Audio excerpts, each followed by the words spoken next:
I was raised in the culture of Zionism. I was raised with the idea that everything Israel was good and everything about the Arabs was bad. I was the president of a Zionist youth group as a teenager and a member of two others. I worked in Israel for a short time as a pianist in a hotel. It wasn't until several years ago when I became really fed up with all of the bad news coming from Israel that I made a decision that I really wanted to educate myself thoroughly about the situation. I felt that I had a pretty good background in it, but I decided to basically read everything I could get my hands on and speak to everybody that I could think of who had personal knowledge of it from both sides of the situation. And I had every expectation that what would result was that my commitment to Israel would deepen. And that's absolutely not what happened. What did happen was I was shocked to find out that I'd been lied to all my life by my synagogue, by my family, by my Jewish community. I don't necessarily blame those people because I think they were lied to as well. I've come to understand that I've been supporting something all of my life that I never would have supported if I had been told anything resembling the truth.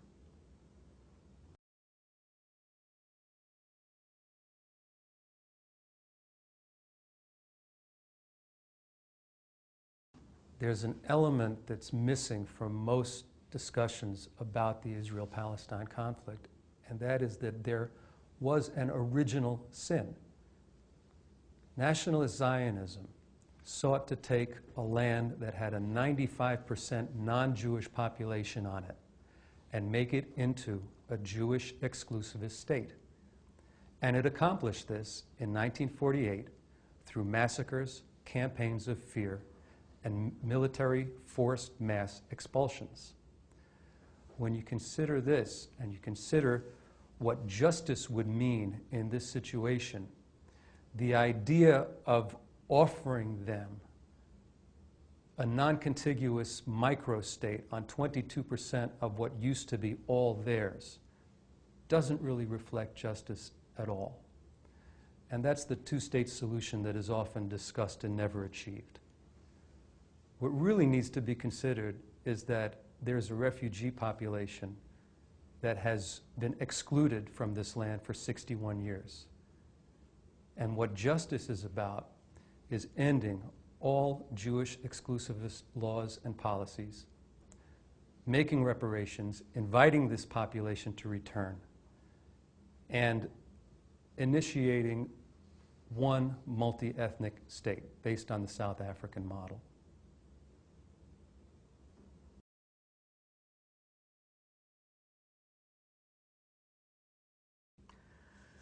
Rich came in with this piece of music and he had the idea of two Jews having a conversation about the situation in Israel and coming from very different perspectives. And there's an old myth that a lot of people have lived inside of for years, if not generations, that Jews were always united on the question of Israel. But in fact, when you go and look at it, if you go back, you find all kinds of dissension, even among the people who did actually move to Palestine and help create Israel. There were people who had a very different vision, a vision of living together with the indigenous people who were essentially written out of history.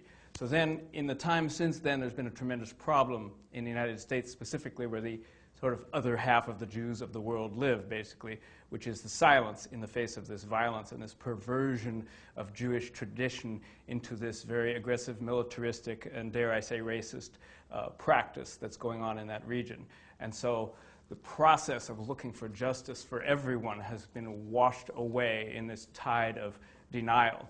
That's what we're trying to examine here. We're trying to go back to Einstein, back to Martin Buber, back to the people who dissented, who wanted to make a Jewish place together with their neighbors.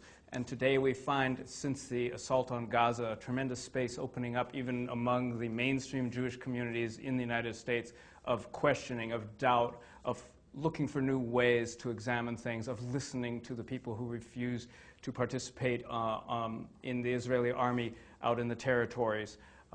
And so this is hopefully a contribution to that dialogue, to allowing that space to open up so that people can have the courage to come through in the face of possible reprimands from friends, family, and neighbors, and say, no, there are different ways to look at this, and there are other ways forward. So hopefully we'll add to that.